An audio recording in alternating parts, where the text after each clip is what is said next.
Hey, John here. So in this lesson I'm going to show you the lick you just heard, and it's basically a classic Yngwie type sequence where he uses these groups of 6, but he also uses one of the very common scale patterns when it comes to his style.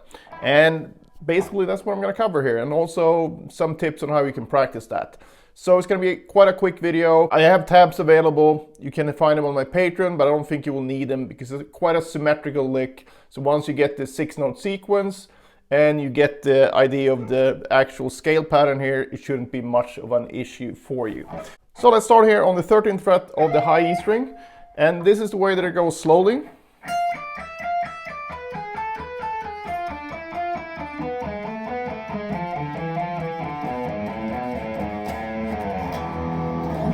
So this can be used in both A harmonic minor and E Phrygian dominant, which is the 5th mode of A harmonic minor.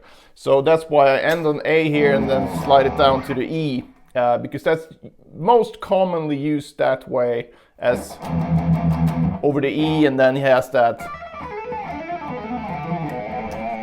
So most often it's going to use it in that context, but also what I did here where this legato thing, where you just end up, you lead it back to the parent mode, which would be the harmonic minor. So it's a very musical sounding thing, I think, especially for how fairly simple it is in this construction. It's not that easy to play though, at high speeds, but that's why you need to work on it. But the actual thing itself is not that difficult to understand, I hope.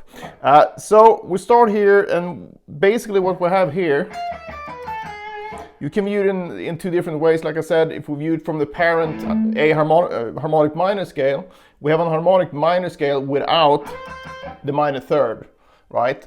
But that wouldn't be a problem normally because you would be playing it over a sort of a minor context. Or you can hear it as the 5th mode of harmonic minor, like I said, and in that case this would be the flat second, the root, the flat 7, the 5th, the 4th, and the major third. So we basically have the E Phrygian dominant scale without the flat 6. So we actually removed quite an unessential note for that sound, because we really need the major third, this flat 7, and the flat second for this mode to really sort of shine. So, and by doing that, we take this from a 7-note scale, 1, 2, 3, 4, 5, 6, 7, to a 6-note scale, so a hexatonic scale, if you will. And what's good about that is that it's very easy to repeat in octaves, because we have a complete octave on just 2 strings. So that's where this symmetrical thing comes in. So once you know this fingering, so that's 13, 12, 10, 12, 10, 9, then you just repeat that starting from this F, and then from this F. So it's fairly easy to remember and play once you get into it. I think the easiest way to visualize this is to look at it this way. So you kind of have this sort of staircase thing, but you have a broken staircase. And what I mean by that is that you have 13, 12, but then you need to skip a step and go straight to 9. But from here you have, this real staircase type feeling, but you have this broken staircase here, if that makes sense. So if you can look for that, you know where the pinky should start on each string. So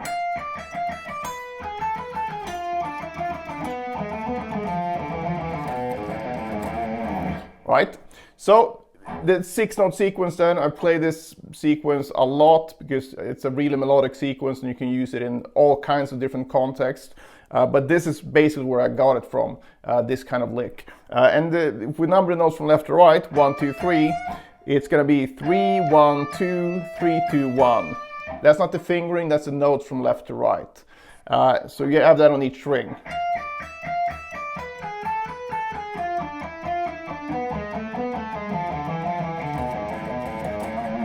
And I would suggest that you practice this 2 strings at a time. So you would go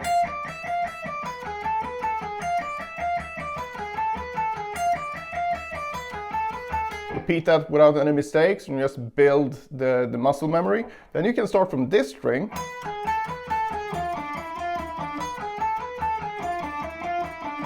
And this is probably the hardest part of the lick because you need to skip.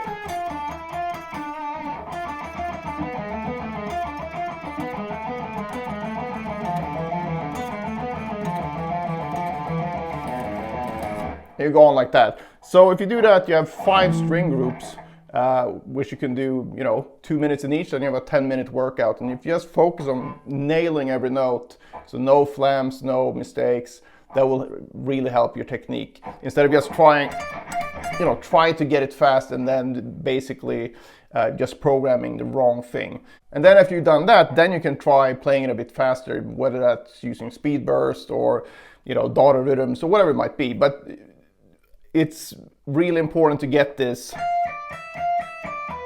slow and steady practice in with a lot of reps. Where it might feel like it doesn't do much, but if you think about it, when you go to the gym and you do biceps curls or deadlifts or whatever, each individual rep is not going to do much, but it's the accumulation of reps that's going to enable you to get stronger. And in this case, this was going to help you to really teach your brain what you want it to do. And then over time, and this can be days, weeks, and months, even years, you will get way, way, way better. But if you keep programming the wrong thing mostly, then you're never going to get there. So that's super important. So I will do that. But also another strategy here is to find a tempo that feels really, comfortable. And then you sort of improvise going between the strings. So you go.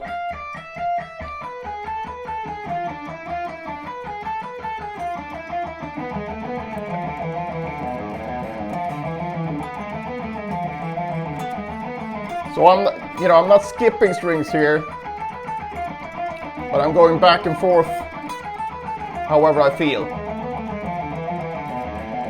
And as long as you keep it at a tempo where you don't make any mistakes, it can make it a bit more interesting. And also I think it's good for you in terms of visualizing this shape, doing it that way, because it's not as predictable, and that your brain really likes that because it's a bit harder and it will make your brain to sort of perk up a little bit when you do that.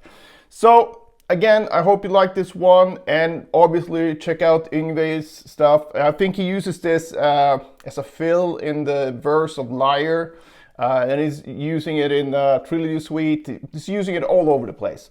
So it's not an uncommon thing at all. So check him out, and the way that he plays it always sounds awesome. So if you want to get some of that Yngwie goodness in your playing, you might as well start with this one. And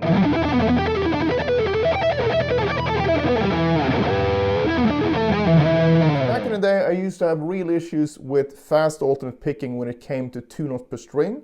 I was fine with 3 notes per string, but the 2 notes per string thing was a bit harder to crack. So if you struggle with fast alternate picking as well, and you don't know what to practice or for how long, I created the perfect solution for you in the form of the Pentatonic Picking Power Book.